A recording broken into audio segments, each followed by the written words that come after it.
taqullaha haqqa tuqatih wa la tamutunna illa wa antum muslimun. Jamaah rahimakumullah, alhamdulillah kita jumpa lagi di dalam pengajian tafsir Al-Quran. Dan saya akan melanjutkan bahasan beberapa bulan yang lalu ya. Saya terakhir bulan Maret pulang dari Masjidil Aqsa. pulang dari Masjidil Aqsa. Dan pada saat itu saya termasuk rombongan terakhir yang bisa masuk. Yaitu pada saat itu kajian kita surat Al-Hujurat ayat 6. Makanya sekarang insya Allah kita akan melanjutkan ke ayat 7. Surat Al-Hujuratnya ayat ke-7. Merupakan kelanjutan bahasan yang lalu. A'udzu billahi minasyaitonir rajim. Wa'lamu anna fikum Rasulullah. Wa'lamu, dan ingatlah, anna fikum, anna sesungguhnya, fikum di kalanganmu, Rasulullah, ada Rasul.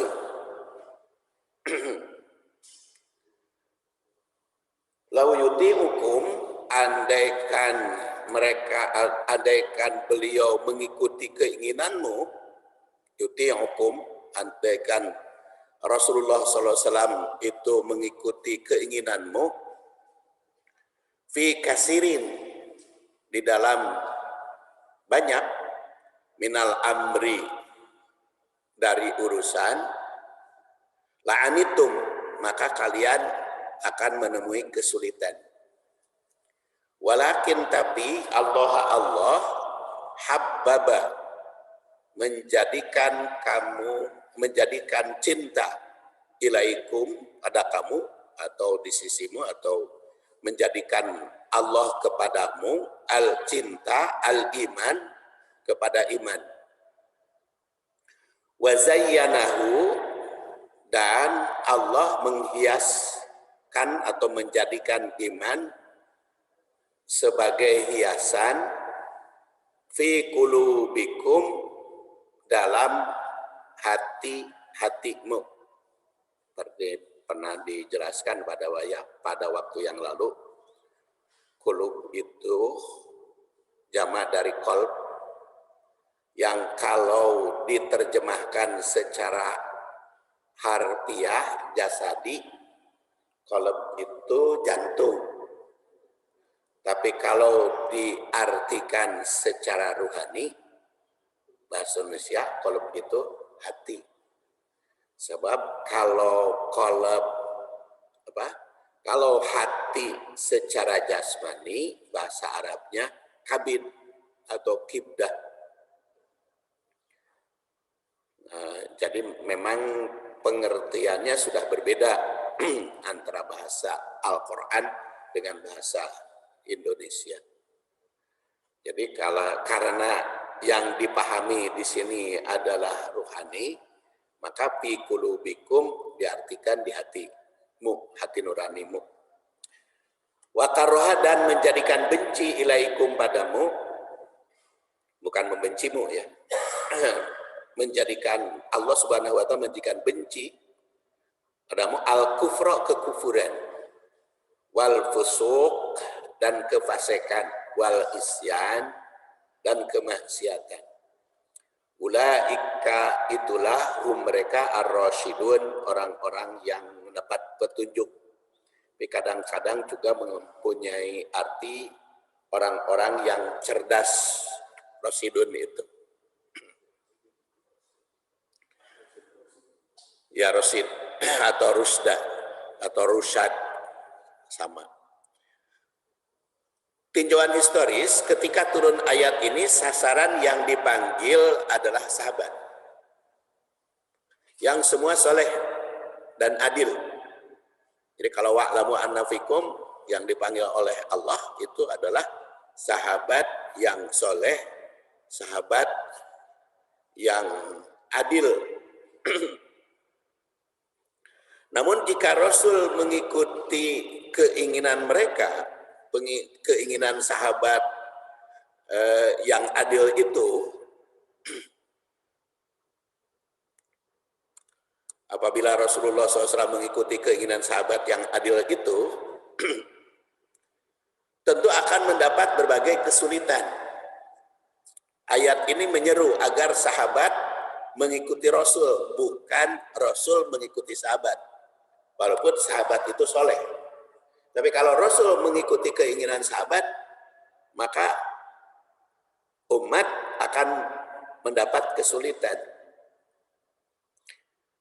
Jadi bagaimana umat saat ini yang kualitas keimanannya macam-macam. Jadi sahabat yang sudah baik, sudah hebat kualitasnya, tapi kalau Rasul mengikuti keinginan sahabat, itu akan menemui kesulitan. Komodei, namun zaman ayeuna, yang orang-orang itu dilanda berbagai macam, ya, dilanda berbagai macam pendapat, berbagai macam keinginan, berbagai situasi dan kondisi. Jadi umat yang lemah sekarang ini, yang kuat saja Rasul jangan ikut mereka, karena mereka yang harus ikut kepada Rasul. Oleh karena itu ayat ini sebagai bimbingan agar ajaran Rasul itu menjadi filter dalam segala aspek kehidupan, termasuk sekarang zaman modern, ya, zaman milenial, zaman yang berbagai macam informasi sedemikian cepat, ya, disampaikan, dan banyak umat itu mudah menyampaikan informasi tanpa seleksi, seperti digariskan oleh ayat sebelumnya, ya ayyuhalladzina amanu in ja'akum fasikum binaba'in fatabayyanu an tusibu qauman bijahalah. Ayat sebelumnya menyeru agar kita pandai menyeleksi informasi. Sebab informasi itu kalau benar, kalau segala macam yang kita terima disampaikan, itu cukup dusta. Wa kafa bil mar'i kadiban alladzi yuhaddisu kullama sami'a. Hadis riwayat Muslim 1 halaman 15. Itu cukup berdusta orang itu apabila membicarakan, membagikan, menge-share, kalau sekarang musim di grup share, segala apa yang ia dengar, segala yang apa yang ia baca langsung share, dia baca langsung share. Itu cukup berdusta kalau segala macam. Makanya harus pandai-pandai menyeleksi mana yang pantas dibagikan, mana yang tidak pantas, mana yang wajar kalau dibagikan, mana juga yang tidak wajar. Karena berbagai informasi sekarang ini cukup mudah di-share, ya. Fatabayyanu an tusibu qauman bijalah, karena bisa saja memvonis sesuatu dengan kesalahan, dengan kebodohan. Apalagi sekarang Pak Jokowi baru ganti 6 menteri dan 5 wakil menteri. Wah, share-nya cukup banyak gitu. Berbagai tanggapan, berbagai makanya ada foto-foto palsu, foto-foto diedit, dikirimkan di mana-mana. Nah, maka ayat ini berkaitan dengan ayat yang lalu yang sudah kita bahas. Jadi ayat sebelumnya menyeru untuk waspada isu fasik yang membawa berita tanpa dasar, jangan mudah menerima, bisa menyesal di akhir nanti. Maka ayat berikutnya mengungkapkan bahwa yang jadi filter itu adalah Rasul dan sunnahnya. Oleh karena itu, walau secara fisik Rasul itu sudah wafat, maka ajarannya tetap abadi. Dan dialog itu, ya, dialog antara manusia dengan manusia, dialog antara hadis dengan hadis itu diperlukan. Ayat dengan ayat juga. Maka diperlukan agar pemahaman atau agar memahami hadis itu jelas atau tepat. Jangankan hadis dhaif ya, perlu didialogkan dengan hadis sahih. Antara hadis sahih juga perlu didialogkan dengan hadis sahih. Kalau hadis dhaif umpamanya sumu tasihu, saumlah kamu sehat. Bagaimana setiap saum sehat? Kalau setiap saum itu sehat, itu tidak akan ada ayat Al-Quran paman kana minkum maridun aw ala safarin fa iddatun min ayamin ukhra. Kalau kamu sakit tidak perlu saum, saum saja di luar Ramadan. Kalau saum itu sehat, nggak mungkin ada ayat itu. Berarti ada saum yang menimbulkan sakit. Bahkan kalau sakitnya tersembuh-sembuh, wa ala ladina yutikunahu kudu saum seumur-umur tidak we. Jadi sumu tasihu itu harus didialogkan dengan ayat dan hadis. Abgodul halal at-tolak, sekarang musim tolak di Bandung banyak. Segala halal yang paling dibenci itu tolak. Harus didialogkan dengan ayat. Kenapa tuh hari dibenci mabet dibahas dalam Quran? Bahkan disebut ayat surat at-tolak namanya juga. Ya, kalau dibenci nggak mungkin dibahas. Gunawan tuh sahabat juga ada yang bercerai. Zaid bin Harisah dengan Zainab yang nikahnya sama-sama berdasar petunjuk Rasul. Tapi diperintah untuk bercerai kalau ya itu didialogkan. Memang hadis dhaif. Terus Ramadan awaluhu rahmatun awsatuhu magfiratun akhiruhu itqun minan nar. Ramadan itu terbagi 3. Pertamanya rahmat, keduanya magfirah, ketiganya itqun minan nar. Padahal Ramadan itu dari tanggal 1 sampai tanggal 30, tanggal terakhir juga 2-3-tiganya ada rahmat, ada magfirah, ada itqun minan nar, ada. Lamun maut di tengah jalan, atau gitu mah karak mendapat rahmat, menang magfirah. Padahal semuanya juga ada. Karena memang hadis itu dhaif. Jadi, tapi sekali lagi itu contoh-contoh hadis dhaif ya. Makanya perlu wa'lamu anna fikum rasul. Rasul itu ada tengah-tengah kita. Tapi hadis sahih juga perlu didialogkan. Salah satu contoh. Rasulullah SAW itu yusolli al-lail, sholat pada suatu malam sehingga pangkal kakinya bengkak. Aisyah itu bertanya, ya Rasulullah, kenapa? Kan kau sudah mendapat magfirah dari Allah ma taqaddam wa ma ta'akhkhar. Sudah mendapat ampunan, kenapa maksakan diri begitu ibadah? Kata Rasulullah, kenapa aku tidak menjadi abdan syakur, hamba yang bersyukur? Kalau hadis itu tidak didialogkan, itu hadis sahih, itu hadis Muslim. Kalau tidak didialogkan dengan hadis lain, berat kita. Tahajud kudu sampai bengkak. Karena kan meniru Rasul. Kudu sampai bengkak. Makanya perlu didialogkan. Ada hadis riwayat Bukhari dari Abdullah bin Amr bin As.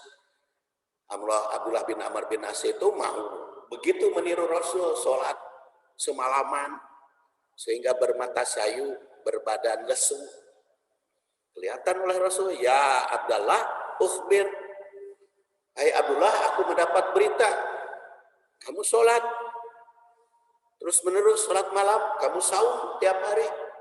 Apakah benar? Bala, ya Rasulullah, benar, saya melakukan begitu. Rasul bersabda, ya tab'ah, jangan kamu kerjakan seperti itu. Jangan kamu kerjakan seperti itu. Kum, sholat, tapi warkun, kamu juga harus tidur. Sum, kamu saum, tapi wa'abtir, kamu juga harus buka. Jangan saum terus menerus. Ingat, inna fi jasadika haqqan, jasadmu punya hak yang harus kamu jaga kesehatannya. Matamu punya hak yang harus jaga, jangan sampai sayu mata itu. Istrimu juga punya hak yang harus kamu nafkahi. Dan orang yang berkunjung kepadamu juga punya hak. Maka sholli warkud, kamu sholat tapi tidur. Jangan mengurangi mengurangi tidur.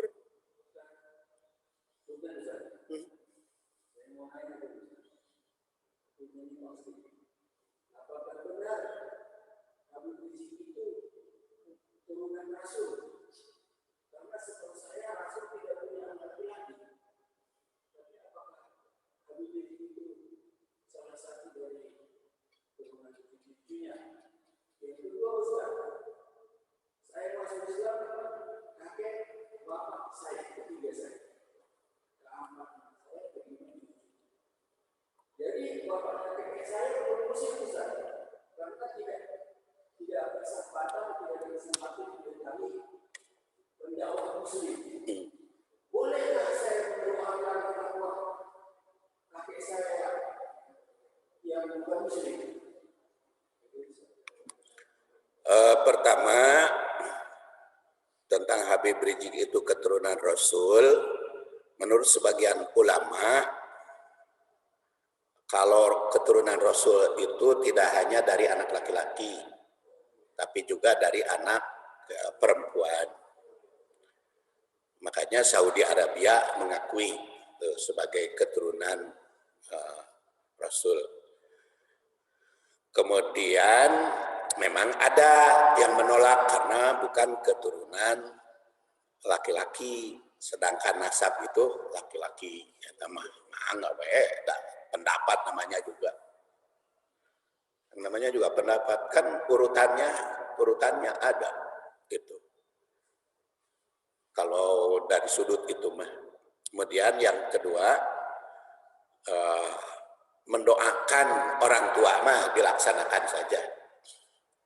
Mendoakan orang tua mah, adapun diampuni atau tidak, karena kita tidak tahu kan kakek segala macam di luar kemampuan jangkauan kita. Doakan saja semuanya untuk mendapat magfirah, karena kita tidak jelas, karena larangan mendoakan itu mata bayana. Maka kembali ke tadi. Jadi betapa pentingnya mendialogkan apapun, ya, jangankan hadis dhaif seperti yang saya contohkan. Hadis sahih pun harus didialogkan. Nah, kalau ketika ayat ini turun, ketika Al-Hujurat ayat ini turun, dialognya langsung kepada Rasul, nanya. Tapi karena sekarang mah karena Rasulullah SAW sudah wafat, maka ke hadis itu. Jadi secara fisik Rasul itu wafat, tapi risalahnya tidak wafat, tetap abadi. Kaitan yang kedua, ayat 6 menyerukan jika ada orang fasik yang menyampaikan berita, maka hendaklah mengecek dahulu kebenarannya. Ayat berikutnya mengingatkan bahwa Rasul itu masih ada. Keterkaitannya tersirat bahwa salah satu gangguan mengikuti Rasul adalah orang fasik. Jadi makanya harus hati-hati, waspada terhadap informasi. Ya, informasi itu cukup banyak, akan gencar. Kaitan ketiga, kecenderungan durhaka dan menyimpang itu banyak dipengaruhi oleh orang fasik. Sebagaimana tersirat pada ayat sebelumnya. Nah, isi ayat selanjutnya dikemukakan bahwa Allah Subhanahu wa taala telah menakdirkan bahwa mukmin yang baik itu selalu cinta iman dan benci kekufuran dan benci kefasikan, karena di situ dikatakan karoha. Makanya kayak can ditempokan ya mantap ya pakai gambar. Ilaikumul kufru wal fusuq wal isyan. Gambar Sedangkan habbaba ilaikumul iman. Oleh karena itu untuk menjauhi kefasikan mesti berusaha meningkatkan kecintaan pada iman. Baik, kita tafsirnya. Wa'lamu anna fikum Rasulullah. Perkataan wa'lamu itu berbentuk perintah untuk berilmu yang bisa dipertanggungjawabkan secara ilmiah. Jadi kalau di sini menyebut wa'lamu, ingatlah, berarti kita harus berilmu. Oleh karena itu sering diartikan ketahui, yang benar-benar bukan hanya dalam ucapan, tapi dalam hati dan sikap. Bahkan Al-Baghawi itu menafsirkannya dengan bertakwa pada Allah, jangan mendustakan, berkatalah secara benar. Ingat bahwa Allah Subhanahu wa taala mengingatkanmu tentang kebenaran keberadaanmu sekarang. Jangan sampai lengah. Jadi walaupun Rasulullah SAW sudah wafat, ingat annafikum Rasulullah. Rasul itu masih ada risalahnya. Ya, karena di kalanganmu itu ada Rasul. Saat ini walaupun fisiknya sudah wafat, tetapi risalahnya masih ada. Sejak zaman sahabat, ketika ayat ini turun, hingga akhir zaman, itu sampai kepada sahabat. Jadi Rasulullah SAW yang berada di tengah-tengah mukmin, itu boleh jadi anggapan lahir Ahmad tidak kelihatan di mata kepala, tidak nampak secara fisik. Tapi ingat, Rasul itu akan tetap ada, utamanya risalah yang diwariskan kepada umat. Mangga.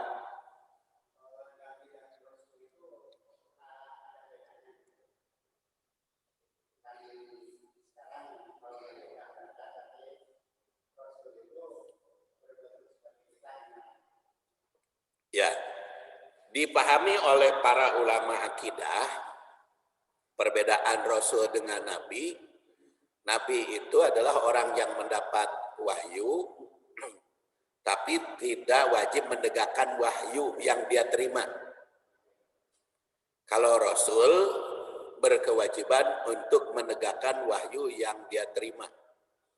Rasul itu, maka Rasul itu pasti Nabi. Dan Nabi belum tentu Rasul. Apa dalilnya? Abu Dar Al-Ghifari bertanya kepada Rasulullah, ya Rasulullah, kam anbiya, berapa nabi yang diangkat oleh Rasul?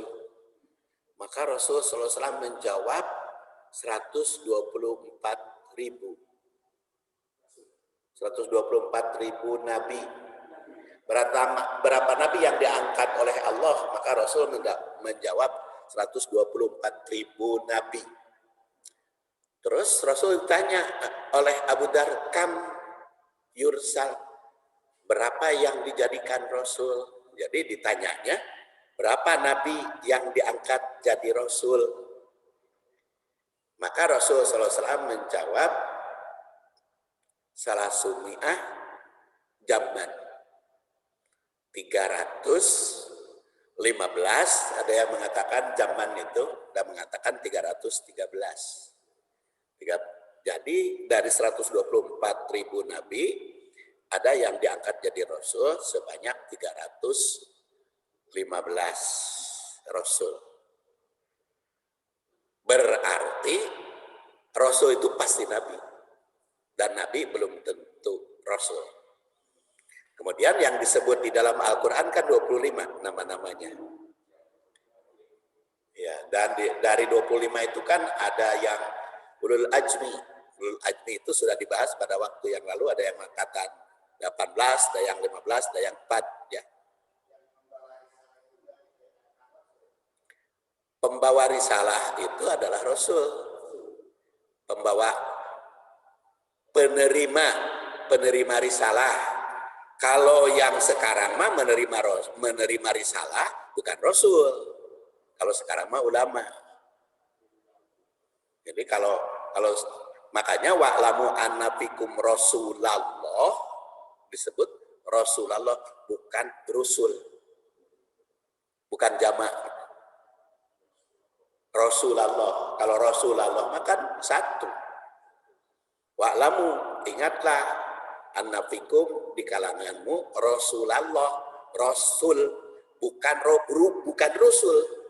Rasul satu Nabi. Jadi jangan diartikan bahwa Rasul itu masih ada sekarang atau nurutan Katolik, kan di Katolik kan Rasul masih ada sekarang, pewaris Paulus itu, Rasul itu masih ada.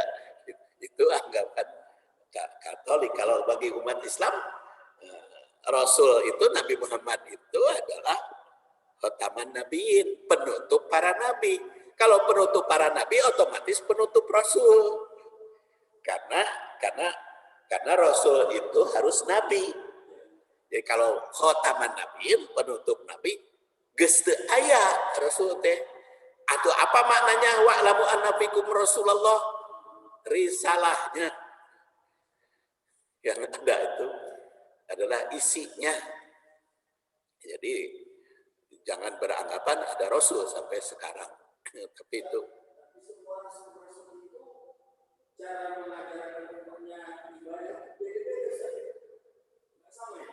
ya sesuai dengan syariah yang berkembang. Sesuai dengan syariah yang berkembang. Salah satu contoh saum. Saum itu kan zaman Nabi Nuh. Yang wajib itu 3 hari dalam 1 bulan. Tapi kalau zaman Nabi Daud sehari, saum sehari tidak. Tapi bukan yang wajib ya, dikerjakan. Terus zaman Nabi Musa ada saum wajib, yaitu Asyura. Makanya kama kutiba alaladina min qablikum. Jadi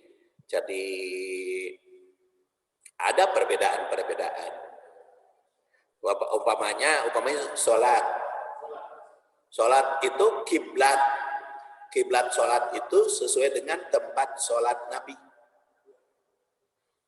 Nabi Musa sedang di Mesir, kiblatnya ke Mesir. Nabi Musa hijrah ke Tur, ke gunung, kiblatnya ke gunung itu. Tapi Nabi Musa ke Baitul Maqdis, maka kiblat ke Baitul Maqdis. Jadi itu ada. Tapi prinsip-prinsipnya mah sama. Prinsip-prinsipnya sama. Jadi tidak ada perbedaan. Enggak. Jadi Rasul tetap ada itu risalahnya. Jadi kalau pada waktu yang lalu dialog dengan Rasul itu langsung nanya kepada Rasul dan Rasul menjawab, maka dialog sekarang kepada Rasul itu membaca hadisnya. Cuman kan persoalannya kalau dialog dengan Quran kan langsung dibuka Qurannya, mushafnya. Kalau dengan hadis sabreng kan kitab hadis itu. Yang menjadi pokok saja kutubus sittah sekarang ini. Tapi ada kutubus asroh. Ada 6 kitab, Bukhari, Muslim, Abu Daud, Tirmidzi, Nasai, Ibnu Majah. Yang kebetulan penulis kutubus sittah itu tidak ada satupun orang Arab. Rata-rata orang Parsi gitu.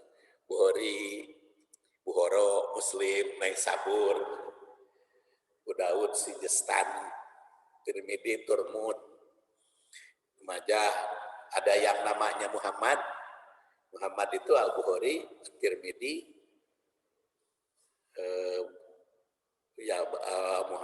Muhammad itu Al-Bukhari, At-Tirmidzi dan Ibnu Majah.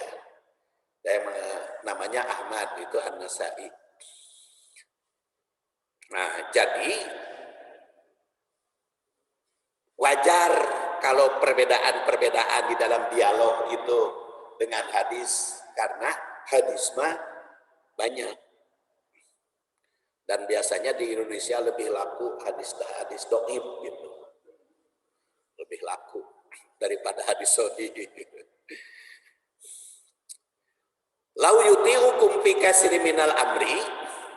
Lau yuti'ukum menurut Qurtubi bermakna jika Rasul mengikuti keinginan umat. Fi katsiri minal amri, dalam beberapa urusan. Jadi makna ketaatan orang mukmin di sini adalah setia pada perintah Rasul, bukan Rasul harus mengikuti keinginan. Keinginan kita harus berpedoman kepada Rasul. Bukan sunnah, harus disesuaikan dengan situasi dan kondisi. Tapi situasi dan kondisi keadaan sekarang berpedoman kepada Rasul. Walaupun ada yang mengatakan katanya pada dasarnya di Indonesia itu sekarang konstitusi melebihi agama. Nah, itu kan kahayang ahli konstitusi harus melebihi agama. Tapi berdasar ayat ini mah agama itu melebihi yang lain. Jadi agama yang menjadi filter konstitusi. Jadi bukan Rasul yang mengikuti keinginan umat, tapi umat harus mengikuti keinginannya. Pendapat umat mesti disesuaikan dengan apa yang diajarkan Rasul kepada manusia, bukan sebaliknya. Ancaman bagi yang berusaha agar Rasul mengikuti keinginan adalah la'anitum. Jadi kalau Rasul harus mengikuti keinginan manusia, la'anitum. Kamu akan bertemu kesulitan. Yang berarti mengalami kesulitan atau terjerat pada masyaqqah, penderitaan, dan kesusahan. Rasul adalah seorang hamba Allah yang mendapat bimbingan darinya melalui wahyu. Sedangkan umat banyak yang mengambil kebijaksanaan berdasar hawa nafsu. Makanya kata Al-Hudri, hada nabiyukum sallallahu alaihi wasallam yuha ilaihi wa hiyaru a'immatikum lau ata'ahum fi katsiri minal amri la'anitu fa kaifa bikumul yaum. Ini adalah nabimu yang mendapat wahyu dan umat yang terpilih. Andaikan Rasul itu mengikuti keinginan mereka, keinginan manusia, maka manusia itu akan bertemu kesulitan. Fakaifa bikumul yaum. Bagaimana hari ini yang umatnya sudah berbeda-beda. Jadi ketika Rasul diutus di kalangannya itu banyak umat yang terbaik seperti Abu Bakar, Umar, Utsman, Ali yang selalu taat dan patuh pada syariah. Namun jika Rasul mengikuti keinginan mereka, semua umat bakal menderita kerusakan dan kesulitan. Bahkan cenderung berbuat dosa. Bagaimana kalau sekarang nasibnya? Namun jika Rasulullah SAW mengikuti keinginan mereka, itu semua umat bakal menderita. Tentu saja Rasulullah SAW itu memberikan bimbingan bukan hanya pada masa silam, tapi sampai masa yang terakhir, masa yang akan datang. Dan dikatakan walawit taba'al haq ahwa'ahum la fasadatis samawati wal ard wa man fihin bal atainahum bidzikrihim fahum an dzikrihim mu'ridun. Jadi andai kata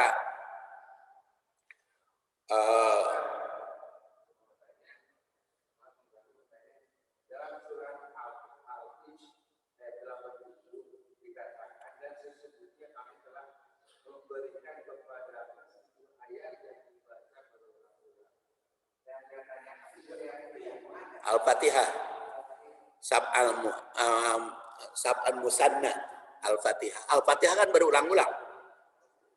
Al-Fatihah itu tidak pernah berhenti sampai sekarang. Sekarang juga sedang dibaca Al-Fatihah itu di daerah lain. Jadi tamat Al-Fatihah di sini, sholat berikutnya. Jadi nanti tamat di Mekah berikutnya. Jadi surat Al-Fatihah itu dibaca berulang-ulang.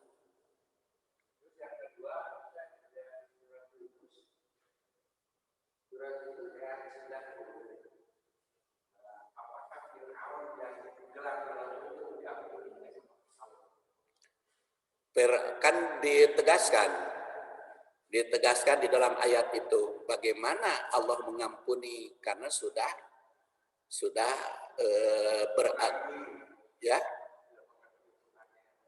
tapi sudah mengakui Tuhannya, tetapi yugorgir, nafasnya sudah melewati tenggorokan.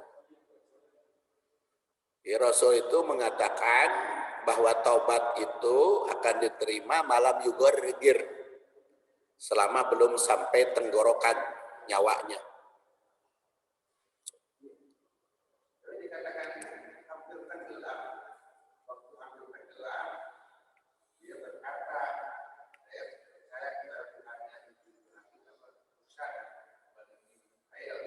Ya, tapi sudah yugorgir, sudah hampir tenggelamnya, sudah tidak berdaya, sudah tidak ada kesempatan untuk tobat, makanya tidak diterima, tidak diampuni.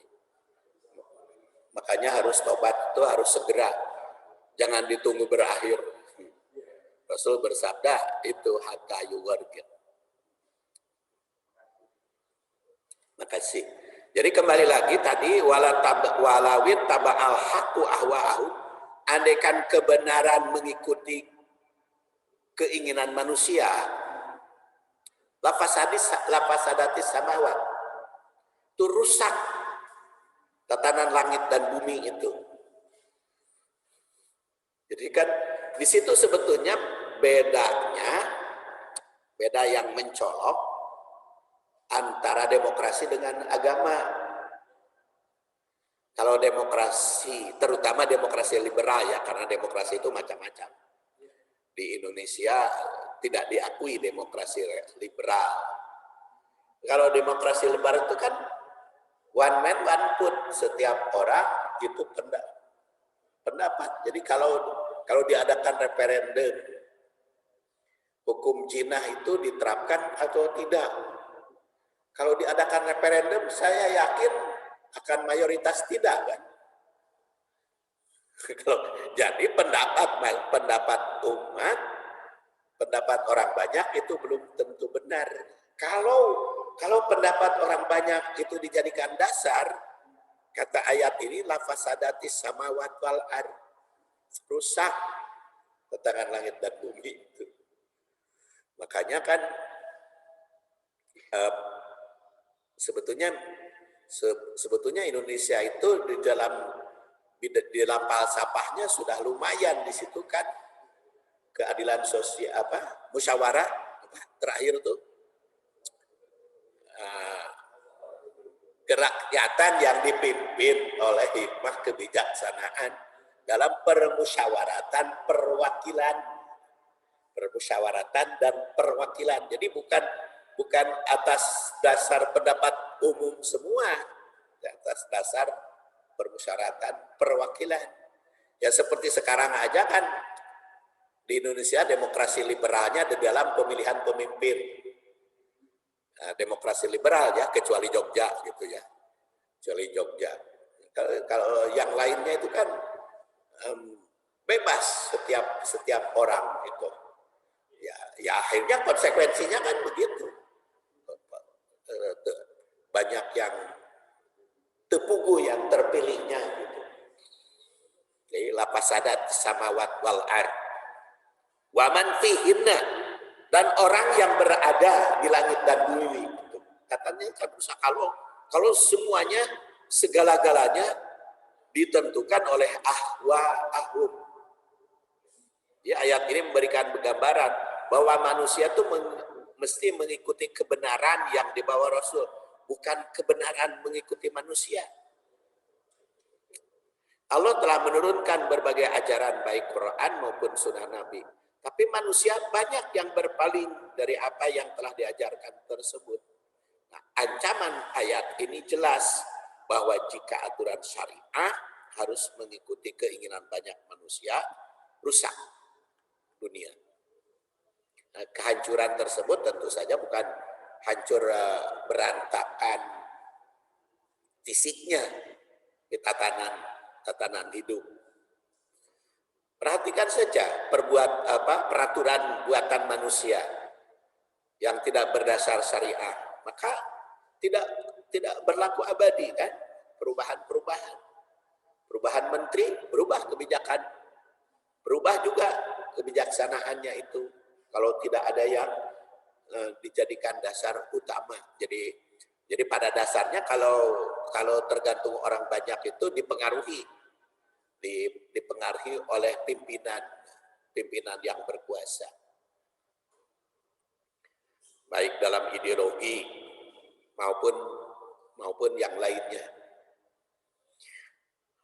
Makanya kalau sekarang itu di Indonesia itu ideologinya kumaha, karena ternyata kan yang berlawanan saja sekarang sudah bergabung. Berlawanan saja kan sekarang sudah bergabung. Jadi di dalam pemilihan presiden aya perang ideologi itu. Karena ternyata kan begitu Jokowi jadi presiden kan lawan politiknya Pak Prabowo sama Pak Sandiaga Uno kan sudah bergabung. Berarti ideologi yang sebelumnya waktu kampanye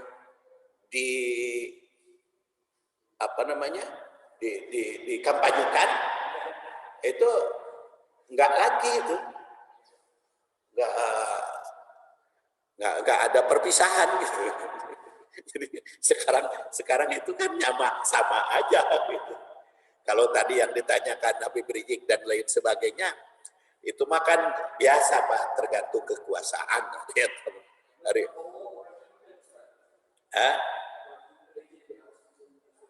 iya, mangga eta ke dalil-dalilnya. Pokoknya mah cek abdi mah bukan perang ideologi, karena ternyata sekarang ideologi yang berbalap kan di bawah nama banyak yang kampanye ideologi itu. Dulu nama waktu sebelum pemilu, kemudian setelah pemilu kan ngahiji. Naon itu perang ideologinya kan sama dong. Jadi tidak ada bedanya begitu kalau bergabung gitu manusia. Makanya ada aturan yang mutlak, itu yang dibawa oleh Rasul. Karena di sini juga dikatakan wa in tuti' aktsara man fil ard. Jadi kalau mengikuti apa yang banyak di muka bumi, banyakkan orang yang bumi, niscaya mereka akan menyesatkanmu. Kalau segala keinginan manusia harus diikuti. Jika segalanya ditentukan oleh suara mayoritas, maka akan tersesat. Nah, yang dipikirkan atau jadikan dasar manusia itu kan kenikmatan. Apalagi kalau kita kehidupan manusia sekarang tuh kebanyakan masalah ekonomi. Makanya dikatakan wa anikum bainahum bima anzalallah wala tattabi ahwa'ahum. Jadikan hukum itu, sumber hukum itu apa yang Allah turunkan, jangan mengikuti keinginan manusia. Walakin Allah habbaba ilaikumul iman. Tapi Allah Subhanahu wa taala menjadikan kalian lebih cinta iman. Nah, dengan meyakini kebenaran Rasul dan menganggap hadir di tengah mukmin, maka Allah Ta'ala menjadikan cinta iman. Nah, cinta pada keimanan setiap mukmin dijadikan faktor utama dalam segala aspek kehidupan. Allah yang menganugerahkan demikian sehingga hati mukmin itu dipengaruhi keimanan. Ya, walaupun tetap berkeyakinan harus mengikuti apa yang didapatkan manusia, apa yang disampaikan oleh manusia, tapi kalau bagi orang mukmin mah ada filter, yaitu filter keimanan. Yang filter keimanan itu dia lebih cinta kepada iman dibanding yang lain. Karena la yu'minu ahadukum hatta akuna ahabba ilaihi min walidihi wa waladihi wa nasi ajmain. Belum termasuk iman sehingga mereka mencintai aku lebih kepada cinta yang lain, baik kepada orang tua, ke anak, atau ke manusia yang lain, ajmain. Dengan demikian, iman yang sempurna akan tergambar dalam kecintaan pada Rasul, melebihi cintanya pada sesama manusia. Cinta iman sebagai anugerah Allah Subhanahu wa Ta'ala. Wa zayyanahu fi qulubikum, dan menjadi indah cinta iman itu di dalam hatinya. Maka orang yang beriman, yang beranggapan bahwa ajaran Rasul masih ada, masih berlaku, maka keimanan itu menjadi nikmat, menjadi indah. Fama yuridillah ayyahdiyahu yasroh sadrahu lil Islam, sehingga hatinya itu jembar, hatinya itu bebas, hatinya itu regreg melaksanakan Islam itu. Yasroh sadrahu lil Islam, untuk menjalankan Islam itu senang.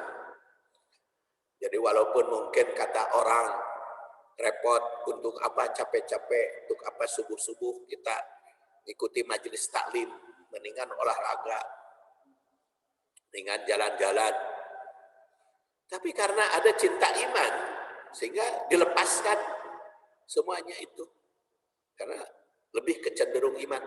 Dan yasroh sadrahu, dan dirasakan nikmat.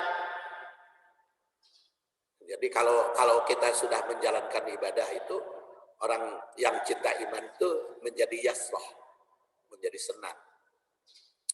Wa zayyanahu fi qulubikum.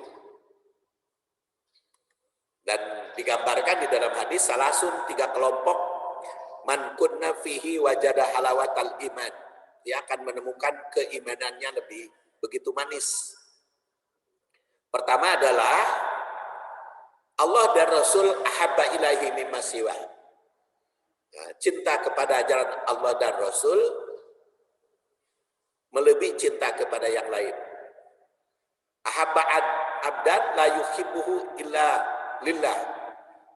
Mencintai sesama juga kecuali karena Allah. Dan takut kepada kekufuran, ayyauda fil kufri. Wa karraha ilaikumul kufra, dan dia akan benci kekufuran. Inilah kenikmatan yang Allah Subhanahu wa Ta'ala berikan kepada mukmin, sehingga benci kekufuran. Kufur adalah menolak kebenaran yang diajarkan. Orang mukmin saking benci kekufuran itu sama takutnya ke neraka. Jadi ketika mau terjerumus kepada kufuran, dia akan segera menjauhi. Karena seperti bencinya kepada akan dijerumuskan ke neraka. Oleh karena itu mukmin akan selalu mencegah kekufuran. Wal fusuq, dan mencegah kefasikan. Wal isyan, dan kemaksiatan. Nah, ulaika humur rasyidun. Mereka itulah orang-orang yang rasyid, yang mendapat petunjuk. ada beberapa ibroh. Ibroh pertama, bagi sahabat ayat ini bukan sebagai berita keberadaan Rasul, karena mereka di kalangan ada berada di sampingnya. Penekanan Rasul ada di tengah mereka adalah sebagai penegasan bahwa ajarannya senantiasa mendampingi. Dia senantiasa menegur tatkala keliru. Dia selalu membimbing tatkala dibutuhkan. Rasul adalah syariah yang berjalan sepanjang masa. Kedua, jika Rasul mengikuti keinginan umat, maka akan timbul berbagai kesulitan. Oleh karena itu, umat yang harus mengikuti Rasul, bukan Rasul mengikuti umat, bukan hadis mengikuti umat, tapi umat mengikuti hadis. Tiga, tidak ada rekayasa dalam hukum. Hukum Islam mesti berlaku sepanjang masa, sesuai dengan syariah. Karena itu sudah berdasar wahyu. Empat, setiap manusia itu didirikan berada di tengah Rasul yang membawa syariah, maka akan tetap merasa terbimbing olehnya. Lima, keyakinan pada kehadiran Rasul menumbuhkan cinta iman. Jadi karena merasa bahwa Rasul itu ada di tengah-tengah kita, maka ketika kita akan terjerumus, ingat Rasul mengingatkan. 6. Cinta pada iman itu menimbulkan cinta kepada Allah dan Rasulnya melebihi cinta pada yang lain. Maka terasa juga dalam hati bahwa iman itu indah. Orang yang beriman bukan hanya cinta pada Allah dan Rasul, tapi juga benci pada kekufuran. 8. Pengunci ayat menjamin bahwa orang yang memiliki kecintaan pada Allah dan Rasul dan keimanan akan mendapat petunjuk. 9. Langkah yang ditempuh agar mendapat petunjuk, di sini sadar bahwa Rasul tetap hadir. 2. Kehidupan di dunia mesti mengikuti Rasul. Kemudian ada beberapa implikasi. Pertama, wa'lamu anna fikum Rasulullah. Implikasinya selalu ajaran Rasul jadi koridor dan filter hidup. Kedua, merasa diawasi oleh Rasul, yaitu oleh sunnahnya. Nah, terus diri mereka dibimbing olehnya. Kemudian merasa segan untuk melanggar aturan. Kelima, berusaha untuk melaksanakan dan menegakkan sunnah Rasul. Kemudian lau yuti hukum fikasiri minal amri la'anitum. Implikasinya kehidupan di dunia itu mesti mengikuti sunnah. Kedua, bukan sunnah mengikuti kehidupan. 3, jaminan bakal mudah. Apabila kita berusaha mengikuti Rasul akan mudah. Tidak ada rekayasa dalam hukum dan suara mayoritas itu disesuaikan dengan sunnah. Lalu walakinallah hababa ilaikumul iman, kecintaan pada apapun jangan melebihi cinta pada iman. Iman mesti dijadikan tujuan dalam kehidupan. Iman dijadikan dasar dalam kehidupan. Kehidupan di dunia mesti dilandasi iman, dan apapun yang diperintahkan iman akan selalu dicintai. Dan berdasar wazayanu fi qulubikum, apa yang dilandasi iman terasa indah. Aturan syariah terasa mudah dilaksanakan. Kemudian iman jadi hiasan dalam segala kehidupan, dan melaksanakan syariah akan nikmat. Serta ridha Allah, ikhlas melaksanakan sunnah Rasul. Pusuk, jadi kebencian. Jadi iman itu harus disertai benci kepada kedurhakaan. Lain ada 5 ini. Kemudian keisyan, pada kemaksiatan juga dibenci. Ulaika humur rasyidun. Petunjuk Allah jadikan dasar. Kecerdasan akal pikiran digunakan untuk memahami Quran. Dan tadabbur Al-Quran dan Sunnah mesti dengan kecerdasan. Kemudian hidayah senantiasa diharapkan, dan mendakwahi seluruh umat agar kembali kepada petunjuk Allah Subhanahu wa taala. Ulaika humur rasyidun, itulah orang-orang yang mendapat petunjuk. Hadirin rahimakumullah, saya kira dianggap cukup. Insya Allah pertemuan yang akan datang bulan depan, tahun depan ya. Karena saya hanya sebulan sekali sekarang, yaitu Sabtu ke-4. Insya Allah kita ketemu lagi tahun depan bulan Januari. Kita akhiri, subhanakallahumma wa bihamdik, asyhadu an la ilaha illa anta, astaghfiruka wa atubu ilaik. Assalamualaikum warahmatullahi wabarakatuh. Waalaikumsalam warahmatullahi wabarakatuh.